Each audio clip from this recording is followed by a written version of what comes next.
Just over 33 minutes to go in the first half. Vanderbilt leads Lipscomb on the road 2-0. Lucas Panzica, Erica Plunkett with you. Apologies for the late start on the stream.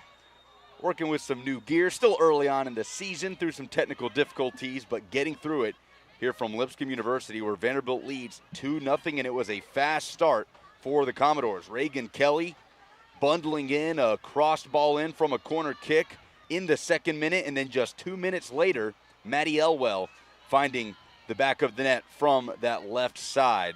And Erica, Lipscomb just caught a little bit flat-footed here out the gate. They've kind of found this game a little bit slower than Vanderbilt has, you feel? Absolutely. They haven't had the usual confidence that you see from the Lipscomb Bisons, and they haven't had the control. We've seen Lipscomb really win the possession battle a lot this season, and that's been key to them winning all but one of their matchups. So if they want a chance to get back in this one, they just need to settle down, less chasing after balls, and they're going to have to find a way to match Vanderbilt's speed. We see Elwell matching up against Carapaza right there, and Elwell just has a very fast stride, and she has been able to take advantage of Lipscomb's defensive line a couple times. One key lineup change coming in. Emily Patty, typically along the back line, shifted up to a right wing position as Angela Steidel moves into a left back role. The Furman transfer coming into the lineup, so Patty moving up to be matched up against Maddie Elwell, an accomplished defender, Emily Patty, but they'll certainly ask as much as they would anybody in that role at right wing, but that's a tough matchup. Maddie Elwell, drafted by the Orlando Pride, one of the best left-footed players in the SEC, and she's made her early impact on this game. Absolutely, and even though Emily Patty is a strong defender, she's having to basically relearn a position. She's played in midfield a couple times in her career, but as a senior by ours, obviously with COVID having that extra year, she's very familiar with the back line. She's adjusting today to the midfield. This was a game time decision for Coach O'Brien. So definitely an adjustment for her, and to also then have to be matched up against Elwell is a huge ask. But Coach O'Brien is confident in Emily Patty's ability and her intelligence on the soccer field. Carapaza. This is Hanger. Swung around to Steidel. She'll step into the Vanderbilt half and slice a ball ahead for Cammie McGee. Something could be on here for Lipscomb as that's clipped in with the left foot.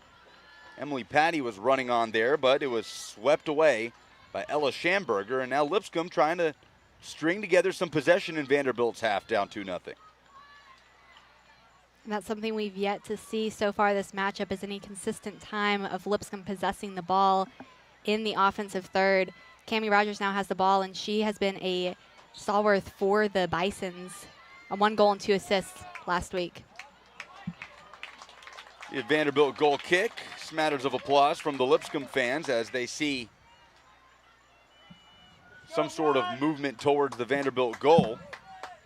But already a tough mountain to climb for the Bisons. Kind of the magic number in the Darren Ambrose era at Vanderbilt. 56-3-1 when scoring at least 2 goals in a game. Not taking a 2-goal lead, but scoring 2 goals in a game. The Commodores have won 56 of the 60 games they've played in the Ambrose era. And this is a Vanderbilt team that just a year ago won the SEC championship. It was obviously a unique season, a lot of ups and downs. Lipscomb didn't even play in the fall. Vanderbilt played in both the fall and the spring, but Coach Ambrose brings back a ton of talent and has really developed Vanderbilt's program into a very, very successful one in a highly competitive conference in the SEC. That's right, heading into the SEC slate with eyes towards another SEC championship. Defeated Arkansas 3-1 in the final down in Orange Beach last year. But now you've seen Lipscomb kind of find this game a little bit of side-to-side possession. What have you liked on the rebound since going down 2-0 in the first 5 minutes? I like that Lipscomb, it doesn't seem to be playing desperate soccer. They're not fouling. They're well aware that there's plenty of time left in this game and are playing as such. Groski on the goal line just tries to shuffle it in towards the penalty spot. Didn't quite have enough pace on it, and it's picked up by Logan McFadden.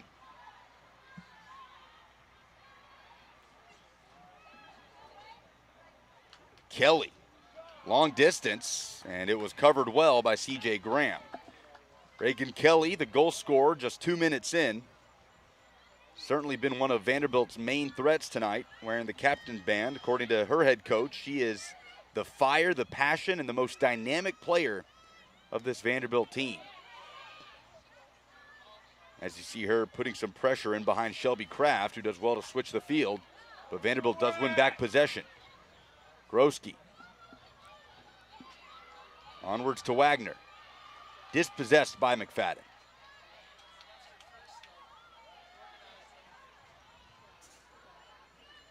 Long ball for Molly Grant.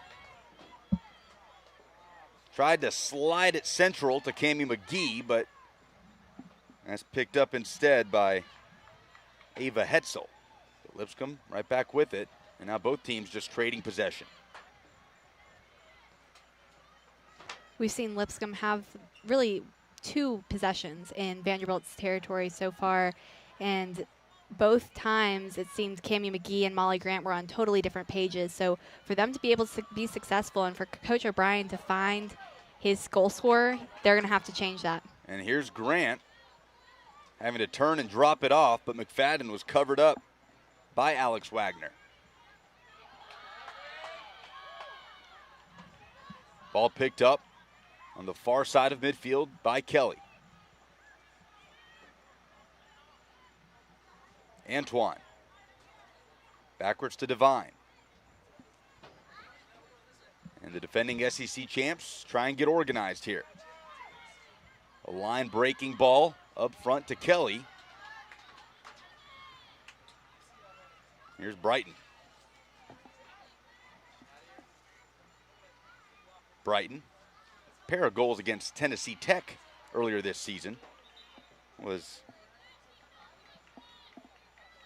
One goal against Tennessee Tech, I should say, in the season opener, a game they won in overtime.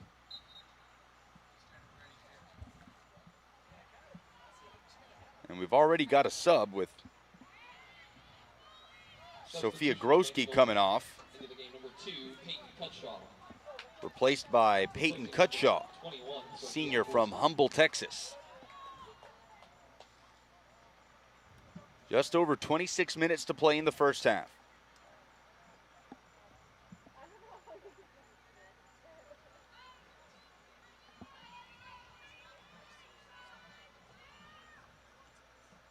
You mentioned that overtime win that Vanderbilt had against Tennessee Tech. They also had a tie in overtime against Purdue and a loss in overtime against Western. Both of these teams having overtime experience as Lipscomb lost against Pepperdine.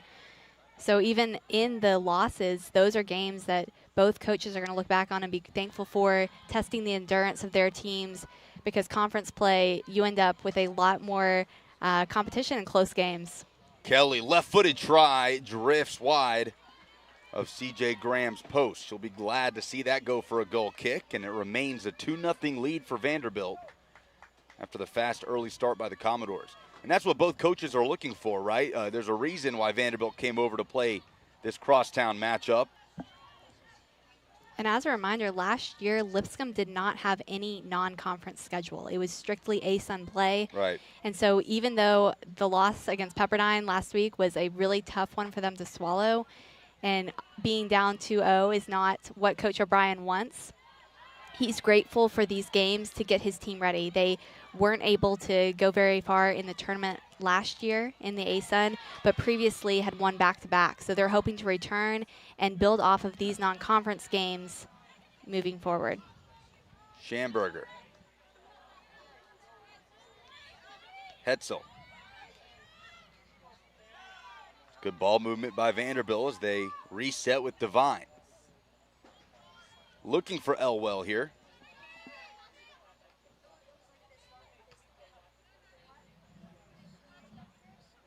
Carapazza will put it back into play. 24 minutes to go in the first half. 5th ever meeting between these two. Vanderbilt leads 3 wins to 1 loss. The home team has won every matchup. Well, it's been 4 years since the two sides have met, as a high kick on Brighton will allow Lipscomb to set up a free kick. And that high kick was against Shelby Kraft, who we haven't mentioned a whole lot so far today, but she is the preseason ASUN Defensive Player of the Year. She really plays a unique role as a defensive midfielder. She's really just a higher center back. She'll alternate in and out with Logan McFadden and Katia Hanger, as each of them will go up and take chances in the box. Service by Carapazza. Deflected out as Kraft tries to put it back into a dangerous area.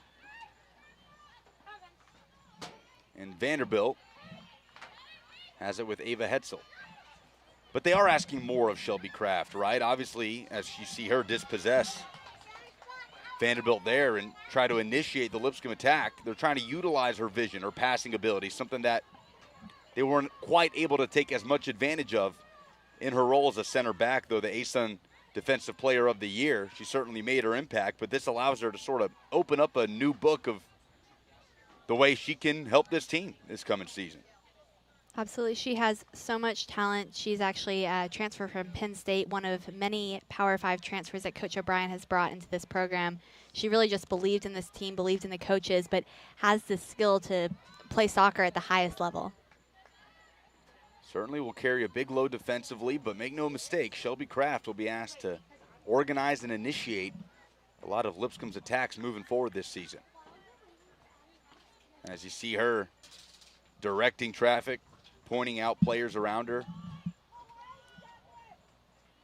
Top to bottom, the strongest player on the team, that coming from Kevin O'Brien in our conversation earlier today. And this ball is headed straight into the path of Peyton Cutshaw, but it does fall harmlessly to C.J. Graham. And the thing that surprised me the most from Vanderbilt's offense so far is the number of chances that they've had in the middle of the box. Lipscomb is normally relying on Katia Hanger and Logan McFadden, but against Pepperdine and today against Vanderbilt, the movement up top has separated them and not allowed them to have control of their box. And that's a good sight to see for Vanderbilt head coach Darren Ambrose, as both these teams kind of on the same mission, right? Both lost a huge portion of their goal-scoring production last season. Lipscomb trying to replace their leader in goals and assists last year. Vanderbilt having similar issues. So both of them wanting to go into conference play with a better idea of what they have up front. And Lipscomb thought they had it right with the three players that they lost early in the season, Kelly Byler, Ashley Witucky, and Kalia Perry, but suddenly they've kind of had to hit the reset button in that sense and starting from square one for Kevin O'Brien. Yes, and that's, I think, one reason that especially Coach O'Brien is thankful for the non-conference slate, because you're not instantly thrown into games that count towards your tournament play. And whether or not you make the tournament, the ASUN now adding 3 additional programs this offseason, stealing 2 from the Ohio Valley Conference.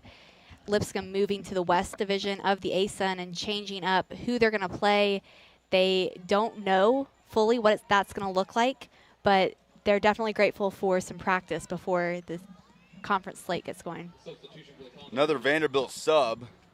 Number 11, Amber Wynn, replaces number 27. Amber Wynn comes in for Alex Wagner. And Lipscomb makes a couple of changes as well.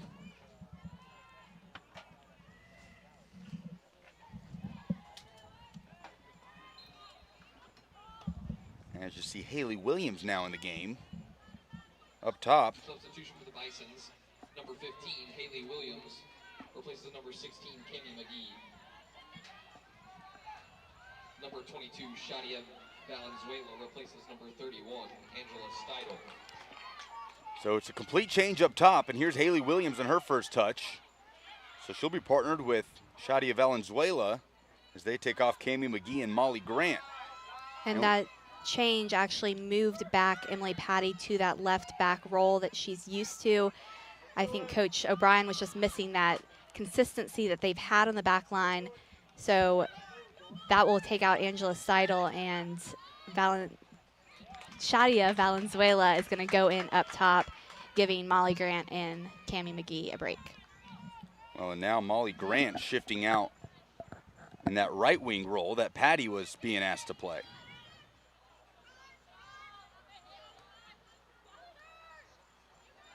Not a surprise to see Haley Williams this early up front.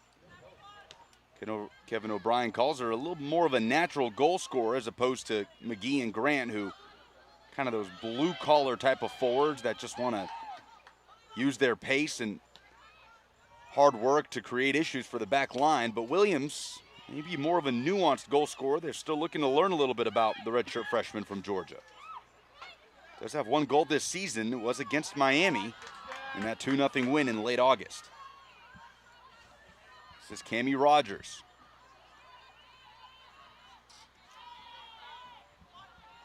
McFadden. Hanger.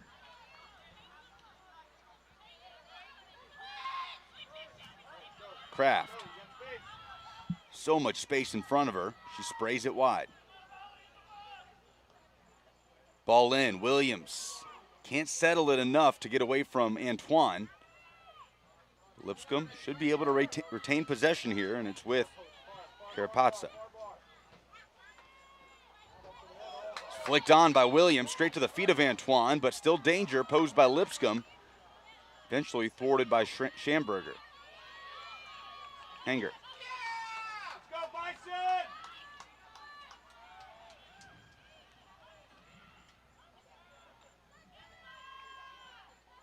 Antoine using that aerial presence to cut off any slicing balls into the final third. But here comes Rogers. Squared up against Harriet.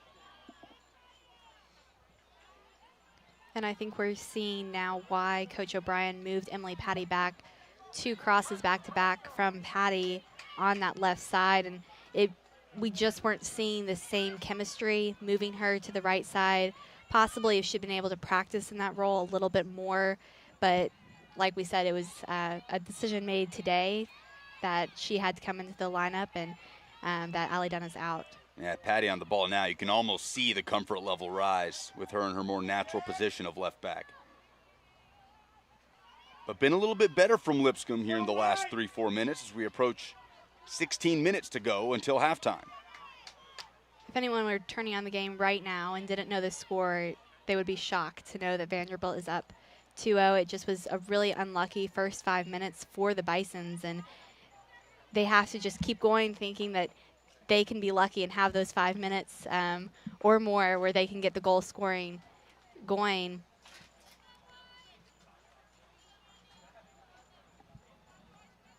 Right now it's Valenzuela and Haley Williams leading the line, and Lipscomb's 4-4-2. Can they make something of an opportunity here with 15 minutes and change to go in the half?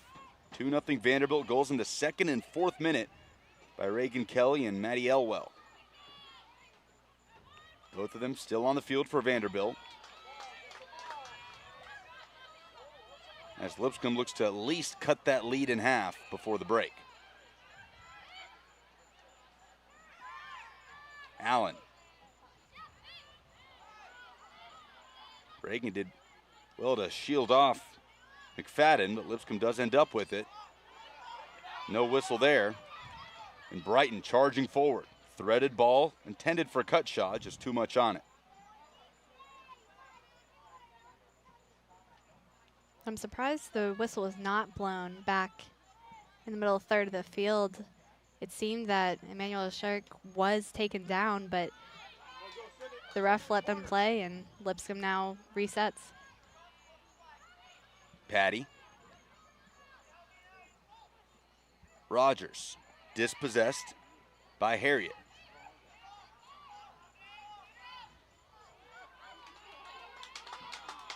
Shirk wins the battle with Cutshaw on her back, and that will win Lipscomb a free kick.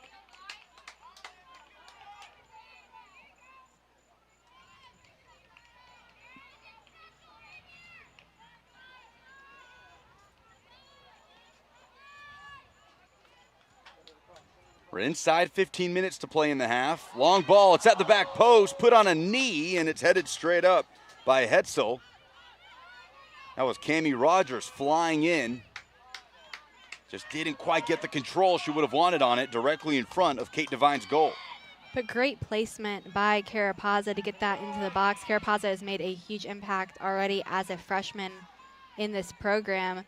stepping into a big role starting on that right back position. She's had quite a challenge today with Elwell, but continues to fight back and is really taking control of her side of the field. Here she is with it now. It's a pinpoint pass for Williams.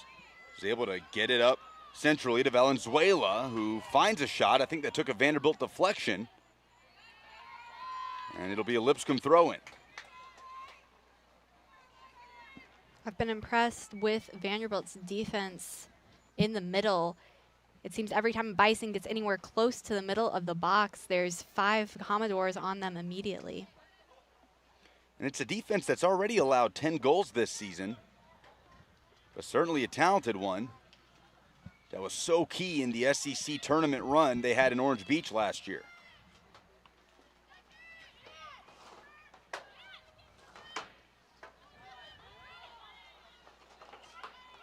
Kind of seeing a day of opposites, it seems, with Lipscomb only allowing 2 goals on the season coming into today, and now 2 goals in the first 5 minutes. Right. Of course, 4 of Vanderbilt's 10 goals allowed came in that 4-1 loss to Pepperdine. Pepperdine is now ranked 13th in the country after wins here in Nashville as they head back out to California. And got a couple wins here in Nashville. Only common opponent between these two so far this season. Lipscomb took them to overtime, ended up a 1-0 loss as Vanderbilt fell 4-1. A Lipscomb Bison down. That is Emily Patty on the far side being looked at. So everything suspended for the moment here at Lipscomb. And that of anyone for the Bisons, obviously you never want to lose a player to injury, but if they were to lose Emily Patty, that's probably worst case scenario for them. And they did actually, both teams did have one other common opponent, Southern Illinois. That's right. This weekend. They both shutout wins, yeah. Opened up against Southern Illinois and then played Pepperdine, and then Lipscomb played Pepperdine and then Southern Illinois, and both of them won big against the Salukis. That's right. It was a 4-0 win for Lipscomb, 5-0 for Vanderbilt. Patty still down. Redshirt junior from Knoxville.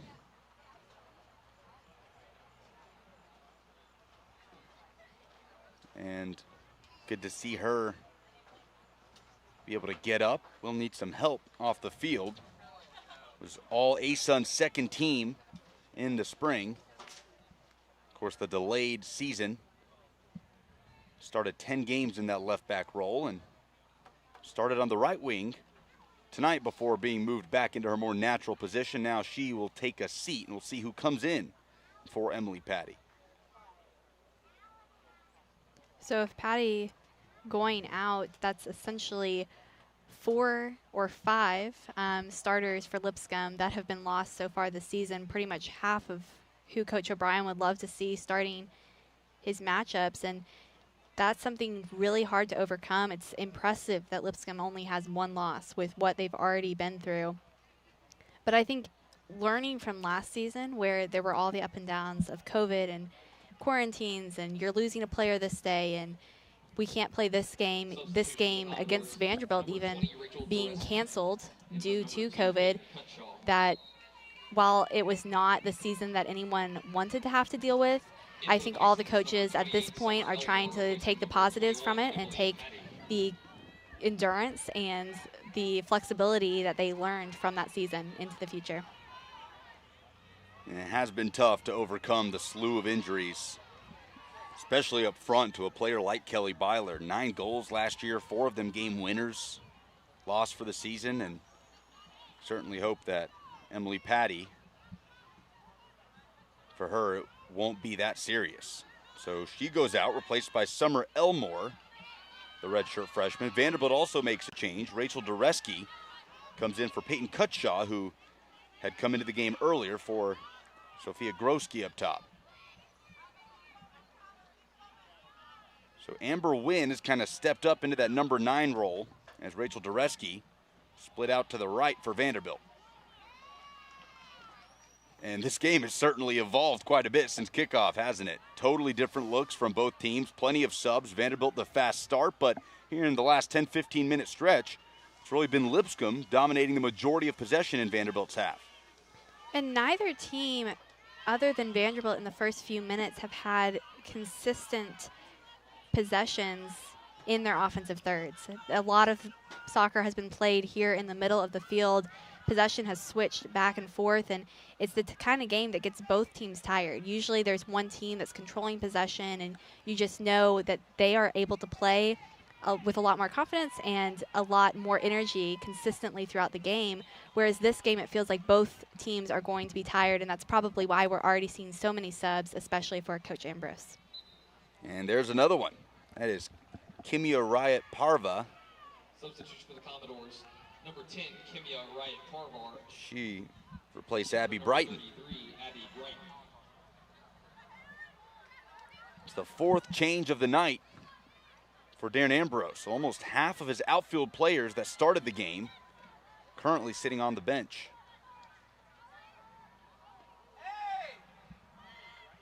Squared up, middle of the box for Wynn. Hanger did just enough to disrupt it.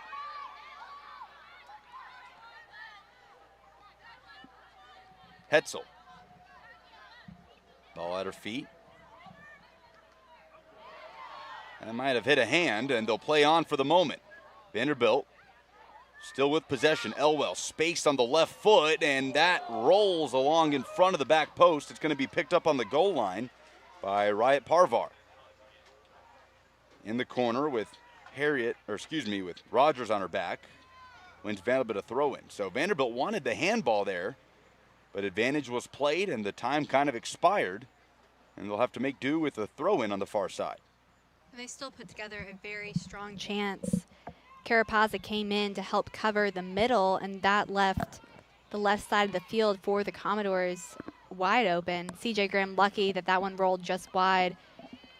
Reagan Kelly couldn't get it around the sliding Hanger, and some of the last-ditch defending from Hanger has really been what's kept this a two-goal game. But here's Kelly squaring it up again. Elwell tried the back heel, and that was Graham disrupting it.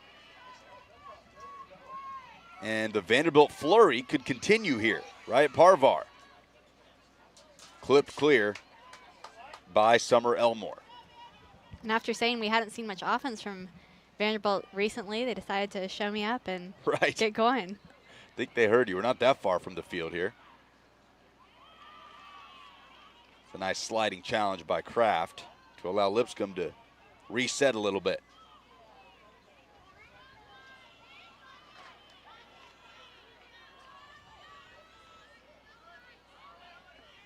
Ava Hetzel.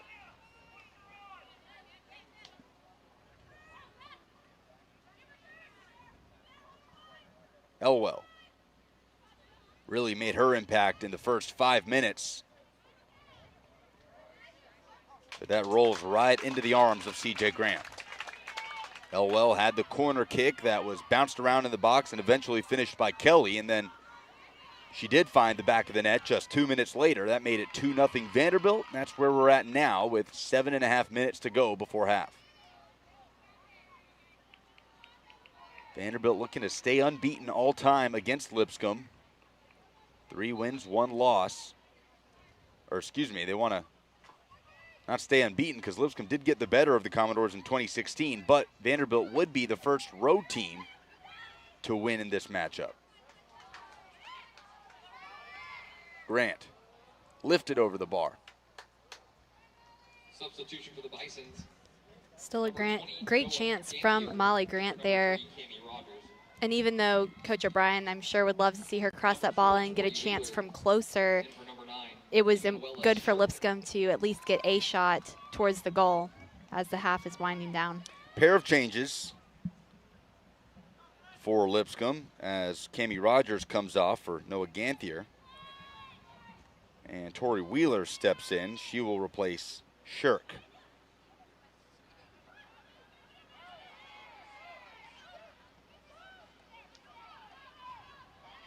Excuse me, it was Tori Wheeler coming in for Shirk. Haley Williams can't chase that one down.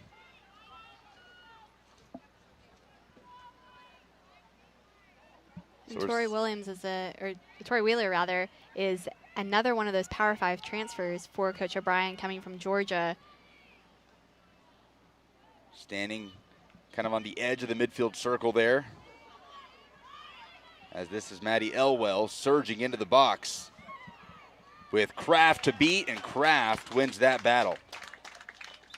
The defending ASUN Defensive Player of the Year. Gives us a glimpse into why she got that title last season. And great job by Shelby Kraft and Carapazza to both match up against Elwell. We've seen a lot of one-on-one and on Lipscomb's end where it feels like it's 4-on-1 when Vanderbilt's on defense. So just important to get Bison surrounding the attack. Number 16, Quinn Cornog in the game for Vanderbilt. But this is Kelly on the edge of the 18. Riot Parvar, Kelly, first time, didn't quite get around it. So Cornog comes in, she replaces Maddie Allen wearing number 16. Right at midfield. And they're really excited about Quinn Cornog, this Vanderbilt program is. Freshman from Dallas, the number 7 player in the country, according to Top Drawer Soccer. This will give her a chance to make an impact against a crosstown opponent. Under 5 minutes to go in the half. Can Lipscomb pull one back before the break? We've got 2 new strikers in. It was McGee and Grant that started the game, but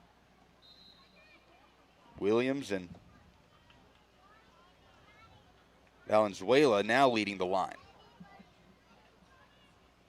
And Valenzuela is a player that we haven't seen a lot of. She's had a couple touches here in this game. She's only played in one other game for the Bisons, getting an assist. But like you said when the game started, Coach O'Brien is looking for that presence up top, and he's going to switch it up. And he's trying to see who on his team has the grit and the physicality and the touch to get it going up top.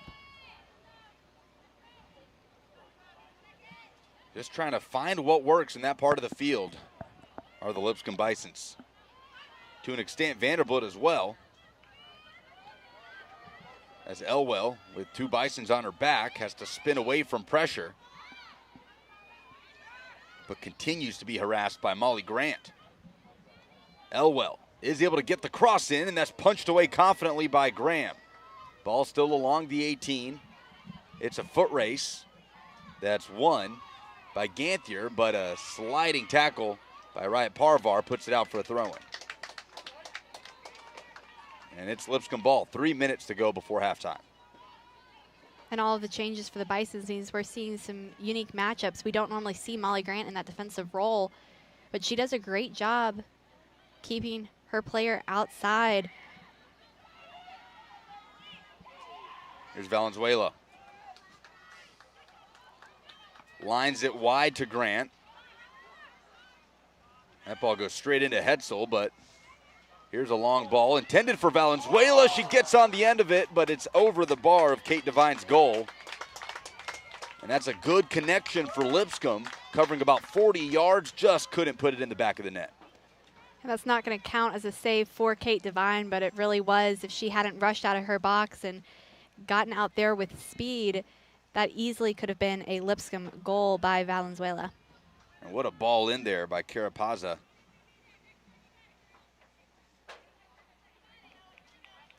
Just couldn't find the finish they needed. 2 minutes to go before half.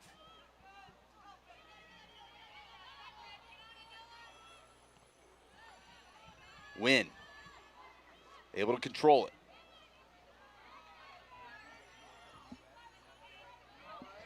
It's a nice move by Dureski to roll it across the 6. And it's thumped away. And could Lipscomb try to create something on the break? Kraft. Bisons with numbers here. Kraft opts to go central. It's just a little too strong for Haley Williams.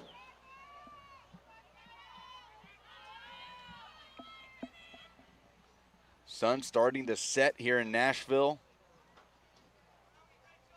Now starts to feel like a brisk fall night. And there will be a lot of those here on this field for the Lipscomb Bisons this season, with ASUN play fast approaching.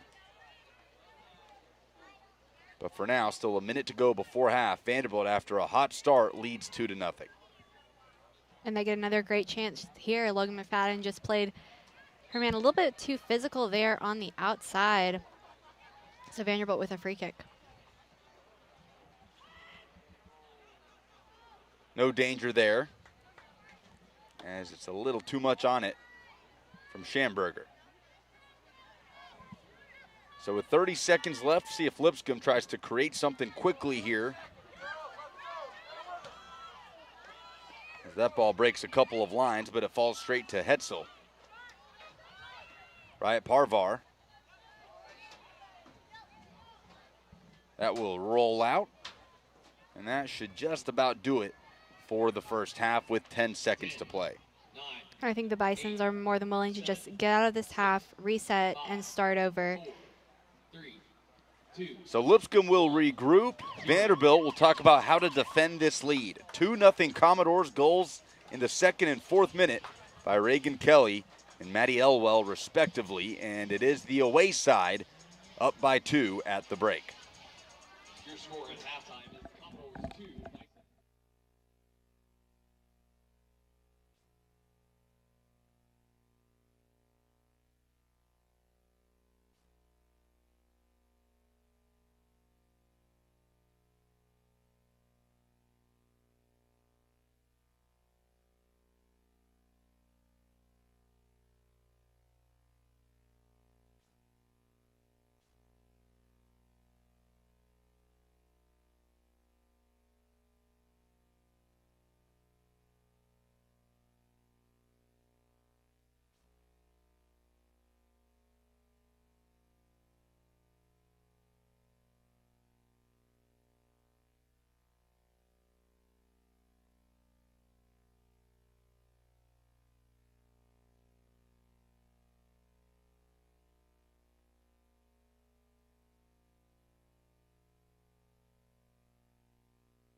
Both teams back out on the field for half number 2 at Lipscomb. It is Vanderbilt 2, Lipscomb nothing at the break. Lucas Panzica, Erica Plunkett with you. Vanderbilt right out the gate with 2 goals in the second and fourth minute. Reagan Kelly, Maddie Elwell, the goal scorers. And Erica, the game settled down a bit. Lipscomb kind of found its footing. It was a lot more evenly matched through the next 40 minutes after the 2 goals. But what did you learn from the Lipscomb Bisons in half number 1 tonight?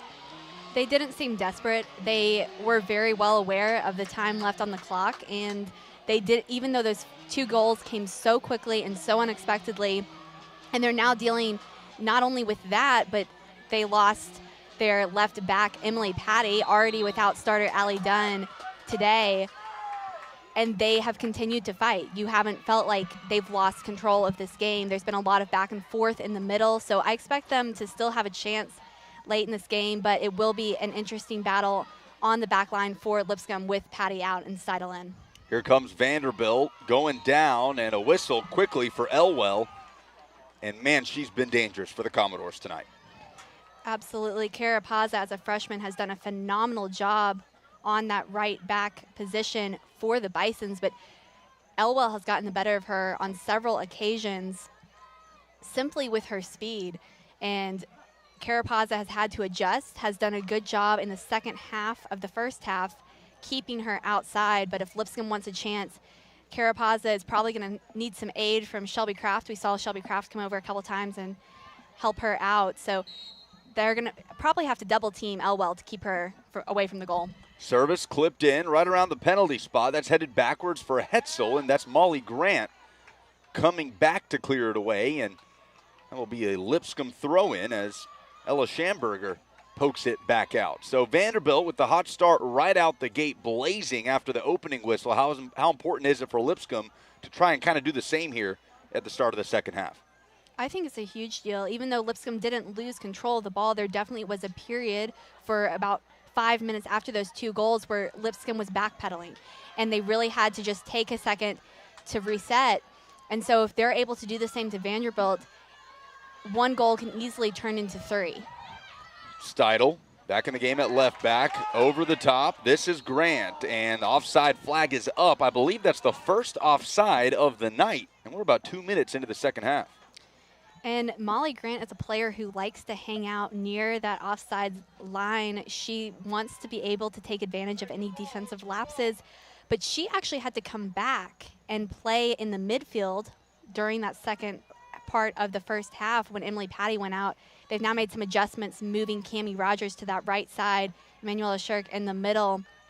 And then they also have Noah Ganthier, who came in late for the Bisons, coming over into that left midfield. So hopefully Molly Grant will get some more chances up top. Coach O'Brien wants to see what she's able to do today.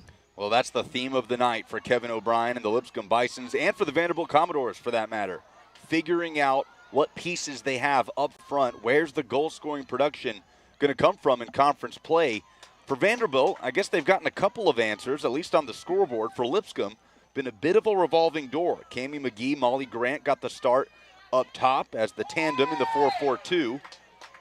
And you saw Haley Williams come in alongside Valenzuela. Now it's Valenzuela and Molly Grant, who's wearing number 26, leading the line. So we'll see if Kevin O'Brien learns anything new here in this second half about what he has on that part of the field. And obviously he was impressed with Valenzuela in the first half, starting her here in half number 2. She hasn't seen a lot of action, but her recent action against Northern Illinois, and then today has instilled some confidence for Coach O'Brien. Nearly turns it over on the back heel, but it is a Lipscomb throw-in. Valenzuela, a freshman from Columbia. And Kevin O'Brien told me earlier today she could be leading the line in a month. Very much a natural goal scorer. She just has 1 assist to her name so far this season, has yet to find the back of the net, but wouldn't be surprised to see her kind of get a long run here in this second half as he works to find out what he has in the youngster from Columbia. And that freshman is actually a true freshman. There's a lot of right. freshmen on this team who they're listed as freshmen, but they had that extra COVID season where they got some in-game practice, which was great, but they did not lose any eligibility. So to see her making impact so early is just all that more impressive. I count 25 players, Erica, with that red shirt tag in front of their class, which could only happen after a year like we had last year. And I believe Lipscomb is not set to lose any players last year if they choose to take that extra year of eligibility. So even through the injuries and some other issues that they've had early in this season, they still are hoping to have a very successful ASUN campaign. But this is a team that, on paper, they're an older team. They've got the experience, but they're actually pretty young based upon eligibility, which will be an awesome building point for Coach O'Brien. And it's really true across the sport. I think we're in for a good few years of college sports as every team is going to have some extra experience on their rosters. Yeah, that's a good point. Certainly coaches seeing some benefits from that as that's threaded in, and what a sliding challenge that was from Hanger to eliminate the danger from Vanderbilt. But it is a Commodore throw-in inside the Lipscomb half.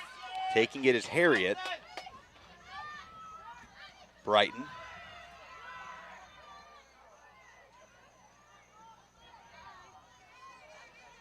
It's on the far side. Lights have come on here at Lipscomb. A good turnout here on the near side. Fans scattered across to watch this crosstown matchup. Valenzuela able to settle it. Two Commodores around her. And a crafty move, but she's still working on Brighton and eventually is dispossessed.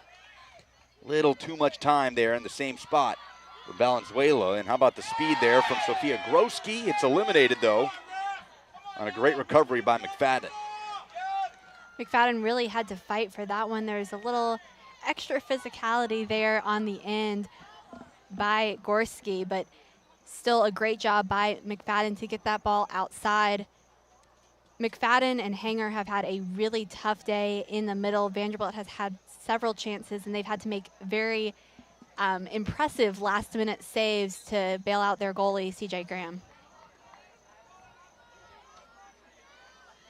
Long throw. Trickles out to the top of the 18, and Shirk pokes it ahead to Grant, who allocates it wide, and Lipscomb could be on here. Surging forward is Cammie Rogers, but how about that recovery on the tackle by Elwell? No whistle, it's kept alive, and now Vanderbilt will try to turn it the other way. Maddie Elwell, drafted by the Orlando Pride. Her head coach calls her the best left-footed player, arguably, in the SEC. Certainly high praise for the head coach of the defending SEC tournament champs. And now here comes Lipscomb. It's a great ball by Kraft and threaded through to Grant. The defensive play made by Harriet. Back with Kraft. That's too tall for Cammie Rogers. Though I believe that went off of Hetzel, and it did. It's a Lipscomb corner kick. And this is a great chance for Lipscomb to finally get a shot in the box. They haven't had any free kicks. They haven't really had any chances to be able to set up their offense like they would like. Molly Grant there had a great chance. So you can tell Lipscomb is starting to get some momentum going their way. A goal here would be huge for the Bisons and really just make this game a whole lot more manageable for Coach O'Brien and his squad.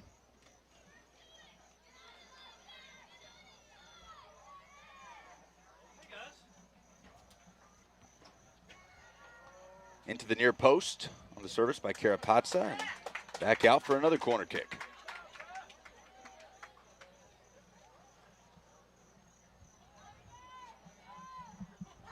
We'll try it again. Over 36 minutes to go in the half. Lipscomb trails by 2. Ball makes its way to the 6, and a Vanderbilt player got a head on it. The return service isn't quite what Carapazza would have wanted, and here comes Vanderbilt. Little 2-on-2, and the recovery stops the counter. Great job by Steidel and Kraft to get back on that one. A lot of times on corner kicks, we'll see Shelby Kraft come back and allow Katia Hanger and Lug McFadden to go in for those corner kicks. So She has a big job when that ball gets kicked out from a corner and does a great job covering up that one with the help of Steidel. That's a great ball by Kelly Groski. Dribbles it away from Graham, but now backed into her corner. She's got two Bisons around her and trying to win the corner. She'll have to settle for a throw-in.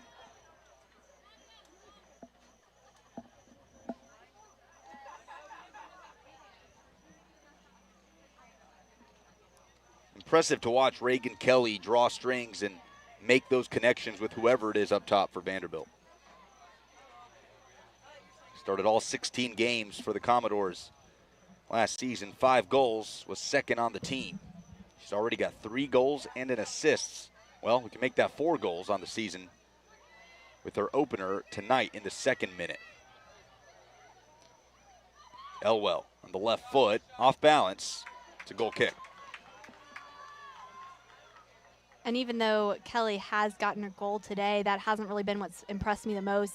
It was a weird situation when she scored. It seemed like there was going to be stoppage for injury. There was not. They went ahead and played through.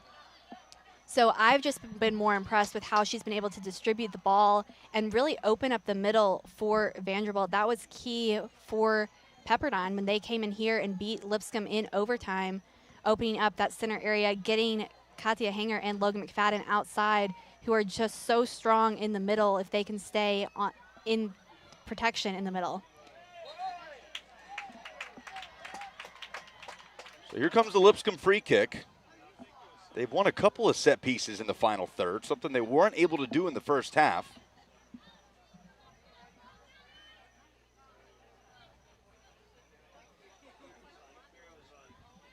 Crowding the box are the Bisons, trying to pull one back. It's not often Vanderbilt concedes a 2-0 lead. But Lipscomb trying to get off to a good start in that effort. It was punched away and won on a corner kick by Lipscomb. And the defenders were the star there. Carapaza obviously sends that one in. Great connection over to Steidel off of the rebound. And then Katia Hanger earns them another corner kick. So Coach O'Brien, even though they've had a strong defensive presence, he likes to see his defenders attack, and they're doing so right now. Carapaza will deliver corner kick this time from the near side.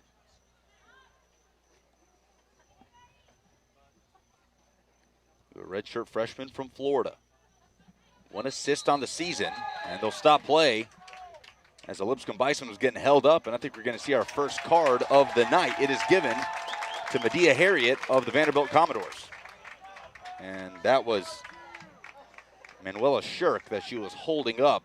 Looked like she was trying to come in for a short corner play. And here comes Shirk, but she'll pivot, come right back into the box. The delivery by Carapazza is headed away, and that's well over the bar on the first timer by Steidel. Obviously, Steidel would have loved to take another touch before getting to that, but it was a great job just to give her defenders time to get back with her to that back line. And that yellow card in the box is a little bit uncharacteristic from Medea Harriet, a graduate player. She knows better. Now she's going to have to be extra careful in the box, and Lipscomb has an opportunity to exploit that, playing physically on that left side. And that's the first card of the night, and it is given to Harriet. Vanderbilt does make a change. Amber Wynn makes her second entry into tonight's game. This time she takes out Sophia Groski up top. Brighton, heavy touch. It falls to the feet of Grant, who was trying to catch Devine off her line, but it was a good recovery by the sophomore from Brentwood. Molly Grant has had a couple of strong chances, but they've just been so far away from the goal that it's given Devine time to get underneath it and catch that ball. So if Molly Grant can get closer to the ball, get behind those center backs, she can be very dangerous for the Bisons. Lipscomb gets out of the scrum with the ball, but Vanderbilt able to turn it around quickly. Amber Wynn, her first touch since coming back into the game. It's wide left, Elwell What a move to the goal line. She cuts it back to the 6, squares it across, but nobody there. Shirk able to clear it. Headed right back into play. And Karapatsa gets it up to Grant. Was backed up by Antoine defensively for Vanderbilt. And that's picked off by Harriet. Advantage played here. Shirk wants to go over the top, and now the foul will be called. And we're going to see our second yellow of the game given to Amber Wynn. So a couple yellow cards in quick succession here with half an hour to play in the second half. But now here's some of the end-to-end action that maybe we anticipated right out the gate. You erased those first 5 minutes. We're at a 0-0 match.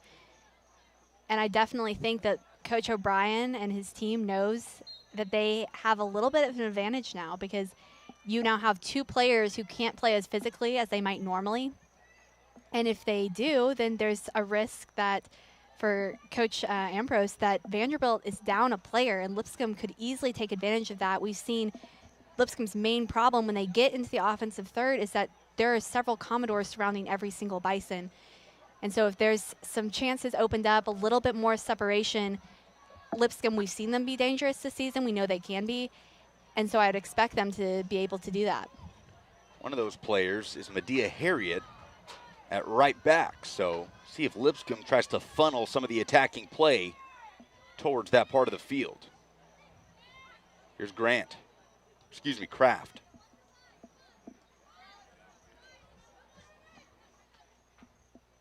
Ganthier, doubled up in the corner, wins the throw-in. That was one of the best pass sequences we've seen from the Bisons so far today. We haven't seen a number of passes in sequence like that. So great job by the Bisons to give themselves a chance deep. Steidel, the Furman transfer, lifts it in. Grant does well to shield off her defender, but couldn't catch up to it. Lipscomb trying to win it back quickly. And Vanderbilt could be on the break here. Motoring forward as Alex Wagner. Splits defenders. And a sliding challenge by Hanger eliminates the threat. It's been a solid night defensively for Lipscomb after the 2 goals were scored in the first 4 minutes of the game. They recovered well, but need some of that be funneled into the attack as well. The number one thing Kevin O'Brien had his eyes on coming into the game was what he had up front. Still 28-plus minutes to figure out if somebody on this Lipscomb side can pull 1 or 2 back for the Bisons. It's hard to do against a Darren Ambrose-led Vanderbilt team, 56-3-1 when scoring 2 or more goals in a game in his tenure. Valenzuela slides it to Grant. Grant tries to play the chipped ball centrally to Kraft, who had made her way into the final third, and here she is pressing that Vanderbilt back line. One back quickly, Shirk. Ton of green grass in front of her, and turns it over on a switch pass that she certainly would like back. And Lipscomb still late in this game with only 1 shot on goal. The Commodores, after scoring those 2 goals, they've only had 2 shots on goal. So really it's been a lot of a battle in the middle. Some chances, some strong defensive performances. Even if they've had to recover from some mistakes, we've seen that both teams be able to do that. Katia Hanger, it seems like she's perfected the slide tackle today. She certainly has come up huge a couple of times. Molly Grant almost comes up big there, intercepting a ball along the 18, but almost looked like she didn't quite expect it with the heavy touch. And it's all the way back with C.J. Graham. And it seems like we've just seen a lack of communication up top for the Bisons. It seems anytime a pass gets up, no one is expecting it. Sliced shot by Kelly. And we'll have a couple of changes here for the home team. Lipscomb. Try out some new things up front.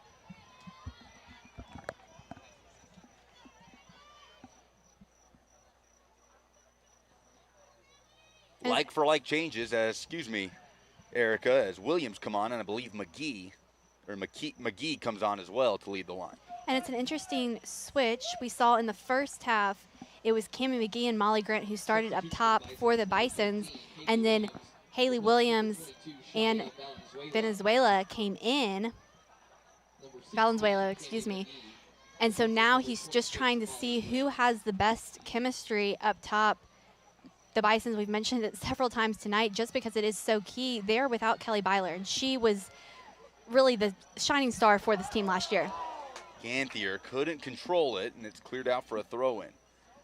And it has been a frustrating journey in that sense, hasn't it? Because Kevin O'Brien has said it. We had it figured out, but it was taken away from us with injury. Not only Byler, but Ashley Witucky, a transfer from Purdue, Kalia Perry, a transfer from VCU. These are their best goal scorers, and season-ending injuries for those players has forced Lipscomb to kind of hit the reset button with that position. So just trying some different tandems up top to see what works is Kevin O'Brien. And Lipscomb's trying to go 3 for 3 against the Power 5 today, but Perry was a part of those first 2 wins. And 3 goals on the season before going down.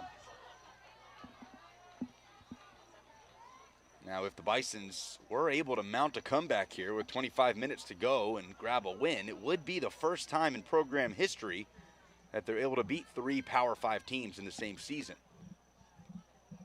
But obviously a mountain to climb, trailing 2-0. Started in the 2nd minute. Corner kick by Elwell was pinballed around in the box. A couple players going down, and a lot of Lipscomb defenders and Vanderbilt attackers as well, kind of pausing, a little flat-footed, but Kelly didn't, and she finished it in the back of the net. The goal stood. Then just 2 minutes later in the 4th, Elwell was found by Wagner on the back post of C.J. Graham's goal to score for Vanderbilt. So for Elwell, that was her first of the season. For Reagan Kelly, that was her 4th for the Commodores. Inside 25 minutes to go. Something that I found interesting on that throw-in as Haley Williams gets a chance. Williams touches it past Devine, and it just trickles past the back post. What a chance there, the best one of the night for Lipscomb. And I know Haley Williams wants that touchback so bad. A great chance to get Devine off of her line. That's what we saw when C.J. Graham allowed those 2 in the first 5 minutes, was she was not where she was supposed to be. And so if Lipscomb can keep up that consistency, we still have 23 minutes left in this game, and that is plenty of time for Lipscomb to get a goal. Rachel Dureski comes back into the game. Alex Wagner leaves. Saw a little bit of Dureski in the first half. Freshman from Dunkirk, Michigan. In that Vanderbilt midfield.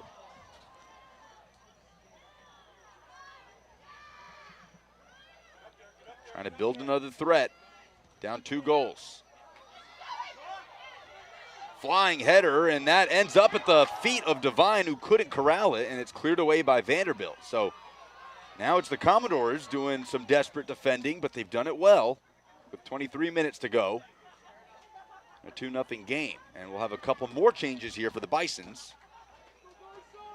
Carapazza wanted to play that ball fast, but she didn't realize that her head coach had 2 subs waiting to come in, so it's going to slow things down. But that initial cross from Emanuela Shirk going out to the right side, that was blocked by Elwell. We've talked about her offensive presence, but she's come back and been a strong defender for them when she's needed to be. Just an all-around all-star player for the Commodores. So in comes Sky Bond, a redshirt freshman from New York. Does have 1 goal to her name this season. Into a midfield role, she replaces Ganthier, and Cammie Rogers leaves the game for Lipscomb, replaced by Grace Oliver, the first time we've seen the redshirt sophomore from Maryville, Tennessee tonight. So O'Brien trying some new things. Made quite a few changes on the night. Trying to find what works. Kraft can't quite catch up to it. It's kept in play. Here's Wynn. Vanderbilt doesn't have a numbers advantage. She tried to play a creative ball into Dureski. Rolls straight into C.J. Graham.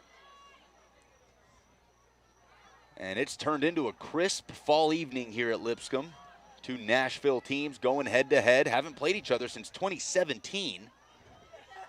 We're supposed to play last season, but a game that was canceled, like so many others, in 2020 and 2021. Kelly, what a turn there. And she's able to touch it around Logan McFadden. Reagan Kelly. Too much on that ball to Dureski, but she continues to be a creative force for the Commodores. And knowing what Kelly can do has drawn up Hanger and McFadden on numerous occasions. So there you see Seidel and Carapaza having to come into the middle. It's not their natural position. They're coming from the outside, so the ball's already in the middle for the Commodores, and a tough ask for the defense to deal with that one. Saw a little injection of energy there from Sky Bond. Just came into the game, and here she is on the near touchline. They'll bring it back for a quick Lipscomb free kick. And it's interesting because that free kick was caused by a foul from Harriet, who already has the yellow card. I haven't seen her back down. She's still playing as physically as she always has. On throw-ins, she's been bodying up against her mark. So something definitely to keep an eye on. She doesn't seem fazed by the fact that she has a yellow card, and that could be costly for the Commodores. McFadden bombs it in. Headed away cleanly. Kraft, surrounded by Commodores, just really no options there for Shelby Kraft.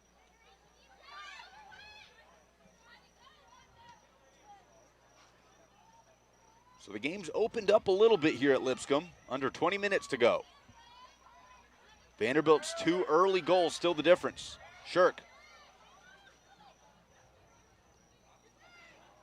Clipped over the top. Deflects off ahead, and this is Harriet, who's on the yellow card. Swept straight to the feet of Steidel. Left-footed service. It's cleaned up by Devine. Recently, we've seen a lot more action from Shelby Kraft on the attacking end of things. She is just a player that has so much talent and so much flexibility for Coach O'Brien to be able to do exactly what her team needs at a given moment. She's not your leading goal scorer. She's not the center back. She can be anything that Coach O'Brien has called on her to do, and she owns that role and is more than happy to play that role for her teammates. She works so well with both the offense and the defense, just sending the ball exactly where it needs to go.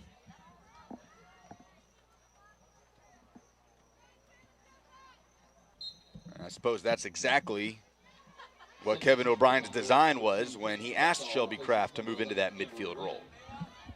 Number 16, Quinn Cornog replaces number 17, Maddie Allen. Maddie Allen back in the game for Vanderbilt.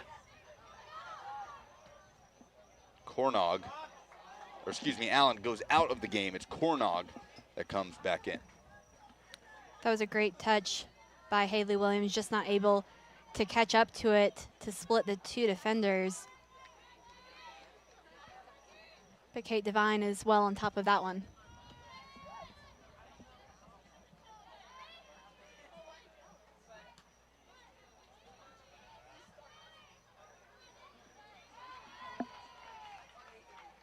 Appreciate you making us a part of your Thursday evening on our YouTube live stream. Lipscomb trails Vanderbilt 2-0. Wonder how many folks dual screening right now as the Buccaneers and Cowboys kick off the 2021 NFL season.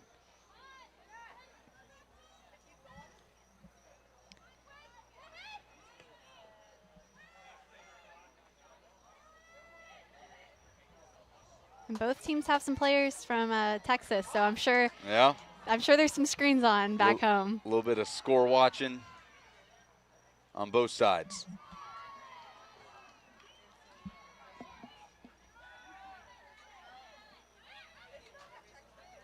Brighton.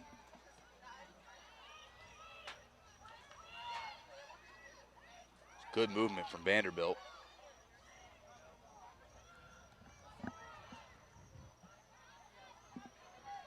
Here's Cutshaw, or excuse me, Kelly on the ball.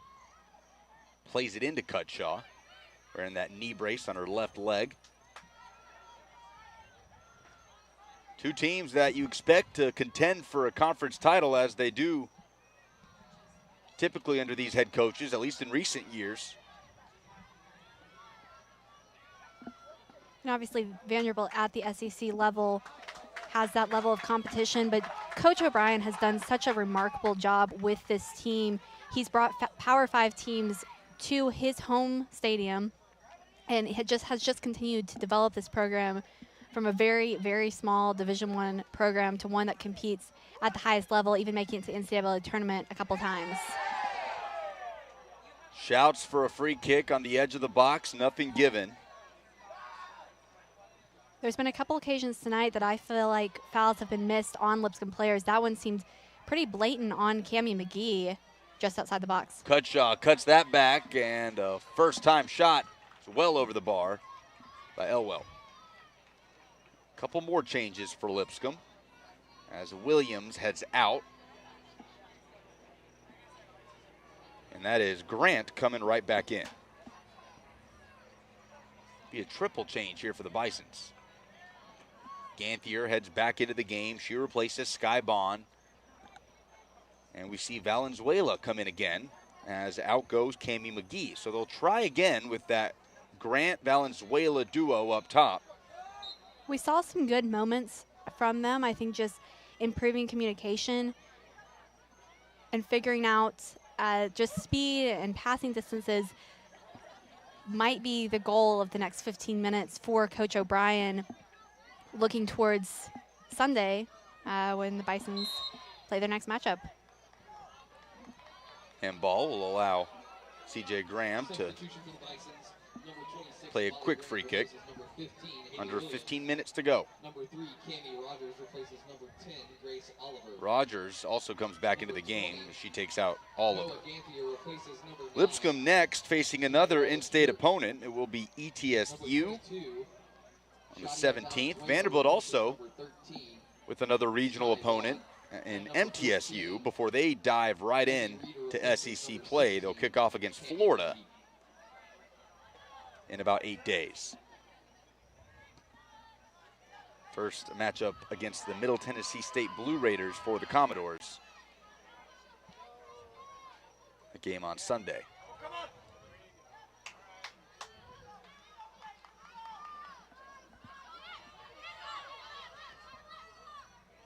Grant had to loop around Antoine, just couldn't collect it as she was in the right spot. Now Valenzuela will apply a little bit of pressure to Devine. That falls out for a Lipscomb throw-in.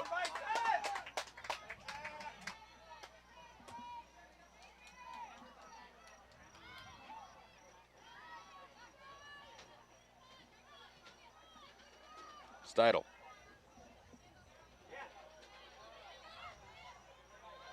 Somehow gets through Reagan Kelly. Valenzuela holding up play. Too much up against her back there from the Vanderbilt defense. And here come the Commodores. Dureski takes her space. Only McFadden to beat as she cuts it back. Both players go down, and what's the call here? I have not seen referee Corey Richardson point to the spot yet, but it looks like Vanderbilt will have a penalty kick here to try and make it a 3-0 game. I think they're going to call that a handball on Logan McFadden as both players went to the ground. I'm shocked that they called that. It seemed like both players got tangled up and neither one of them had a good opportunity, but this is a huge moment for C.J. Graham. A tough break for the Bisons. Schamberger to take. She blasted over the bar. A lucky break for the Bisons. I said earlier that they weren't playing desperate soccer, but at this point with just over 12 minutes left, I think you've got to start playing desperate soccer. Give it all you have. You're down 2 goals at home, and you don't want to go off with a loss looking towards Sunday against ETSU. Lipscomb with only 1 loss so far this season. It came against Pepperdine. At the time, they were the number 23 team in the country. Now they've moved up to number 13. A 1-0 loss in overtime. The same Pepperdine team that took down Vanderbilt in Nashville 4-1. Lipscomb 5-1 coming into this game. Vanderbilt 2 wins, 3 draws and a loss. Excuse me, 3 losses and a draw. And this is one of those games that just hurts if you're Lipscomb right now, thinking that if you could just restart the first 5 minutes, it would be a totally different game. We'd still be sitting here at 0-0, both strong defenses. That falls to Kelly. She's trying to turn and find an angle. Ends up slipping it to Dureski. Squares it across the 6 and cleared for the moment.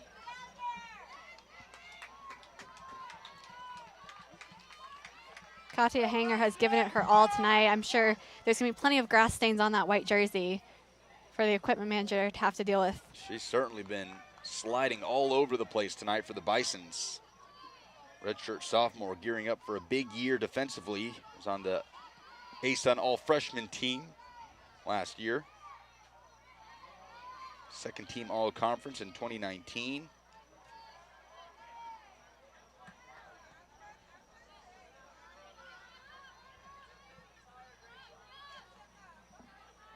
And it just feels like it's that missing piece up top, right, for Lipscomb. When you look at what you have in the back, not many players, or not many programs, rather, that can say they've got 2 conference defenders of the year on their roster. For Lipscomb, it's McFadden and Kraft. But if they can just find that right tandem in the final third, the hopes will be high for Kevin O'Brien and his Bisons in the ASUN this year. And there's one of those prospective players in Valenzuela losing the ball, but a good recovery by Ganthier. And that's out for a Vanderbilt throw-in. And the success we've seen on Lipscomb's back line has come, really, I think, a huge part of it is their chemistry. And I feel like up top, we see Coach O'Brien swapping out a number of players, trying different rotations, different combinations of those same players. And so he doesn't feel like that chemistry is there because they had lost the chemistry that they built over the summer, losing 3 starters to injury.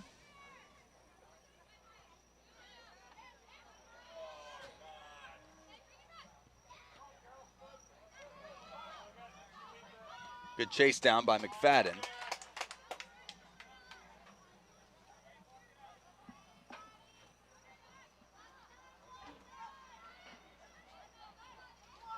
Kelly. Fires from distance, saved by Graham. And she hasn't really been asked to do much despite the score line. That's the first real effort she's had to make tonight.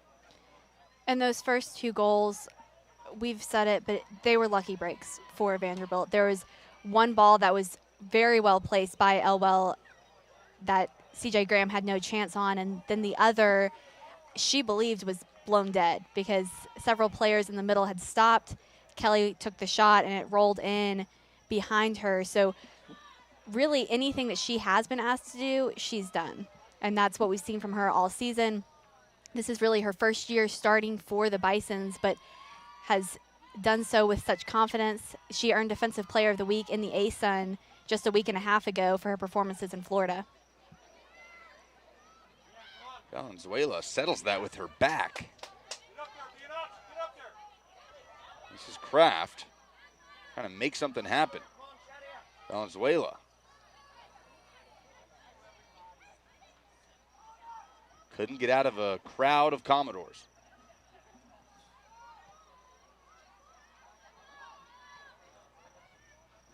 Kelly.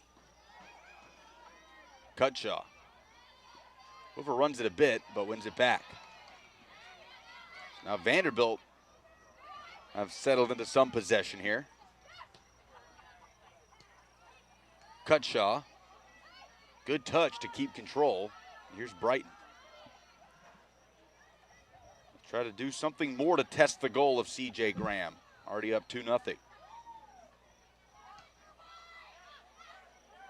Antoine.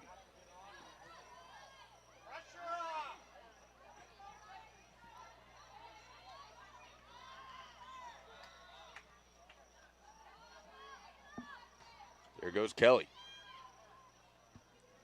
Under 7 minutes to go. Reagan Kelly. You see Vanderbilt start to slow down their play now. They know that if they can just hold the ball for 6.5 minutes. That contact will draw a free kick.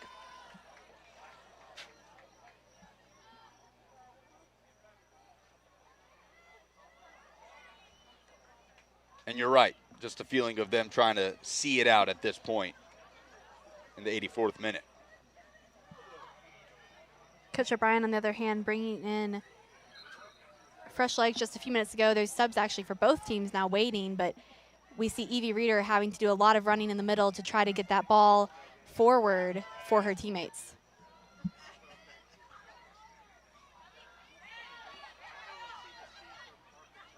Play continues, so both Darren Ambrose and Kevin O'Brien will have to wait for those changes. Vanderbilt looking like they're going to make a pair.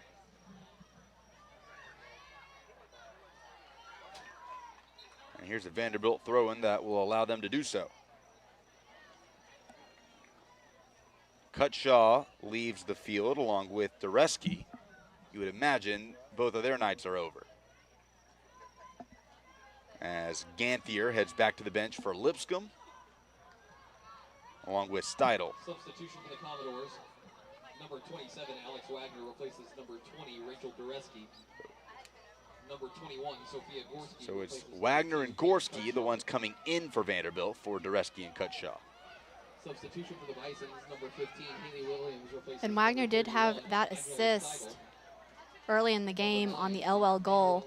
Shirt replaces number 14, Evie Reeder, and number 16. So Coach Ambrose is not going to his bench, just trying to get some players play time. He's still continuing to attack here with just under 5 minutes left. Well, that's exactly what he's put on, attacking options in Williams, Shirk. As here's an opportunity that's closed off by C.J. Graham.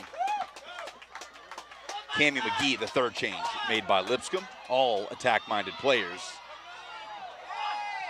And McGee weaving her way into midfield is dispossessed. But C.J. Graham coming up with the save on Alex Wagner, who just came back into the match. As a nice night for her continues. And for the first time tonight, we see 3 up top for the Bisons. That's right, Valenzuela, Grant, and Williams. I'm interested to see the change this late in the game. I kind of would have expected Coach O'Brien to make this change with maybe about 15, 20 minutes left in regulation, just to see if that chemistry was going to work better. But he's hoping that a late game surge and a couple, I mean, this is how much time Vanderbilt had when they scored both goals. So there's still a chance that Lipscomb can come back in this one. That's right, they both came within the first 4 minutes. An electric start by the Vanderbilt Commodores. But if they are able to see this out, they will extend their all-time lead 4-1 against Lipscomb, and it will be the first time the road team wins in this matchup. First meeting since 2017.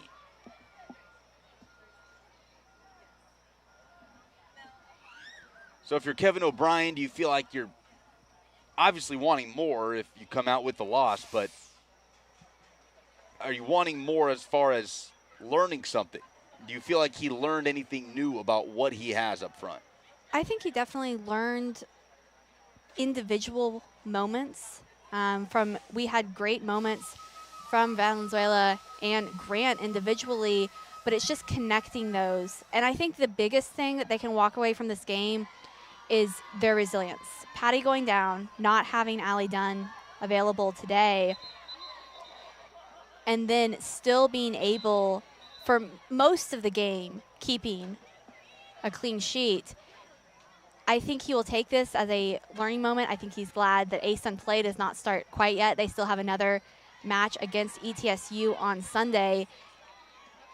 Reset here at home. You're going up against top-level competition in Vanderbilt, so a great moment to learn. Offside flag up as that's blasted over the bar and out of play. 2 matches coming up before the start of conference play. First ETSU on Sunday, and then a week from tomorrow, Lipscomb will be at Alabama State for that final tune-up before heading to Florida. First they'll play North Florida and then Jacksonville in the first 2 games of the Atlantic Sun slate. There's some very, very talented teams down in Florida in the ASUN. Florida Gulf Coast has always been a problem for the Bisons, but other programs continue to develop as well. Well, Lipscomb's already had one successful trip down to the Sunshine State this season, wins at Miami and Florida International. See if they can repeat to kick off the conference slate. But first, we'll likely have to bounce back from a loss to an SEC program here at home. Kraft floats it in. Devine secures it flat-footed. Huge matchup coming up on this field on Tuesday, the Battle of the Boulevard. The Belmont Bruins will pay a visit. Little men's soccer. Have it for you right here. We've mentioned the success that Coach O'Brien has brought to the women's program. Coach Morrow now has his team ranked nationally 21st in the country. Starting off the season undefeated, they went out to California before coming back to Nashville and beating Memphis last week. That will be a fun one between 2 teams with high expectations in their conference schedule. And then they also beat Evansville on Monday. Forgot that matchup, but that earned Tyrese Spicer, who had a hat trick in that game, Player of the Week in the ASUN. So an exciting time for Lipscomb soccer despite this soon-to-be lost for the Lady Bisons with just 25 seconds left. But there's just so much to be excited about for both programs. I mean, Coach O'Brien is bringing SEC schools to Lipscomb, and 10 years ago, I don't think anyone would have imagined that. So it's just a great time for these players to continue to develop, take this as a learning moment, and bounce back next week. I don't know if 10 years ago you would have imagined Chelsea and Juventus and other players of that sort training on this field. That's exactly what happened a week ago when the U.S. men's national team was in Nashville. I'm sure that made Julia Martin, the freshman from Hershey, PA, happy to see Christian Pulisic, her Pennsylvania compatriot, on this field. But this one's come to a close. Lipscomb falls to Vanderbilt at home 2-0. The Commodores improve in year number 7 of Darren Ambrose. 3 wins, 3 losses, and a draw for Vanderbilt. And for Lipscomb, they fall to 5-2 on the season. 2 more games before the start of conference play for Vanderbilt, just 1 more before they play the Florida Gators. But a fast start, goals in the 2nd minute by Reagan Kelly, and then in the 4th by Maddie Elwell. It was Wagner with the assist on the 2nd, and that's all Vanderbilt needed as they see it out for 85 more minutes to get the win. Final thoughts, Erica, on what was overall an evenly balanced matchup after the hot start by Vanderbilt, but those goals still count, and it's the Commodores walking out with the win. They remain, they're the first road team to ever win in this matchup between these 2 programs. I think you definitely just need to focus on the last 85 minutes if you're the Bisons. Yes, those goals still count. Yes, it's still a loss in the book, but they were able to play competitively for 85 minutes from the defending SEC champions without their starting left back and without their starting right midfielder. So a lot to be proud of if you're the Bisons. They had some good chances, but I think the biggest takeaway is that there is still a question mark of who is going to be the goal scorer, the leading production for the Bisons. So Coach O'Brien still has to look at that. I think he'll take moments from this game and talk about that in practice and really just continue to experiment with different combinations as they move forward. Sure to check out LipscombSports.com. Find out what is next for the Bisons, how you can watch and keep up with Lipscomb across all sports. Again, big one coming up on Tuesday as the men take on Belmont in a huge rivalry matchup. We'll have that one for you. But for now, for Erica Plunkett, Tanner Hibbs, our entire crew, I'm Lucas Panzica. Thank you so much for spending some time with us tonight. Final score from Lipscomb. Vanderbilt 2, Lipscomb 0.